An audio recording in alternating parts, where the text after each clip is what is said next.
May nagsabi sa akin na easy-go-lucky daw ako. Gasto dito, gasto doon. Pero di nila alam lahat pala ng ginagasto ko tuwing gumagala ako ay libre. Sadyang marami lang talagang nagmamahal sa akin at gusto akong ilibre. Motto ko sa buhay, life is so beautiful. That is why I enjoy it. Pero di talaga natin hawak ang takbo ng ating kapalaran. Nawala ang pinakamamahal kong lola at kailangang umuwi sa Cebu para sa huling paalam. Nung bumalik naman ako dito sa Manila, ay sinubok ulit ako ng pagsubok. Biglang nagkasakit ako at kailangang isugod sa hospital. 4 na araw din akong nagtiis na pumila at magantay para matugunan ang aking sitwasyon. Naoperahan ako ng appendicitis. Sa awa ng Diyos, hindi nag-rupture ang appendix ko kahit 7 days pa ako bago naoperahan. Kahit nasa hospital, kailangan ko pa rin gawin ang aking tungkulin. Ang tungkulin, makagawa ng grades. Kaya nagpatulong ako sa aking asawa. Hi guys, dito naman ulit kami sa ambulance kasama ng aking pinsan. Siya po yung nagbantay sa aking whole night. So, pang ingay-ingay na ano. Ayan, dito kasi ambulance. Pupunta kami sa diagnostic center kung saan kukuhanan ako ng transvaginal. This last lab test ko bago ako operahan sa appendicitis. So lang nila malaman baka may another sakit ako bago nila ako operahan. Ayan. See you guys! Pag-uwi ko naman galing sa hospital, mas matinding pagsubok ang bumungad sa akin. Nagdiagnose ng rectal cancer ang aking ina at stage 3 na. Madaming tanong ang namumuo sa aking isipan.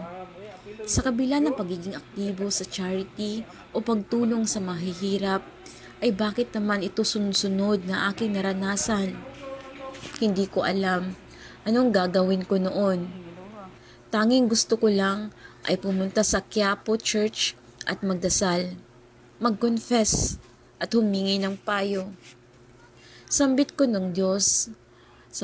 sa Diyos noon ay tulungan ako. Tulungan akong maliwanagan at maging matatag. Narinig ako ng Diyos at sa pamamagitan ng humiliya sa misa ay nagsalita siya sa akin. Sabi, lahat tayong mga tao ay makakaranas ng isa o lahat sa 3 bagay. Ang una, ang magkasakit. Ang pangalawa, ang tumanda. At ang pangatlo, ang mamatay. Nagising ako sa katotohanan na tayong lahat ay nilikha ng Diyos. Kaya, ipinapaubaya ko sa Kanya ang lahat ng mga saloobin ko. Sa pagdiriwang ko ngayong Kapaskuhan, ay mas matatag na ako at mas matibay na ako na may ngiti sa mga labi na sasalubong sa inyo.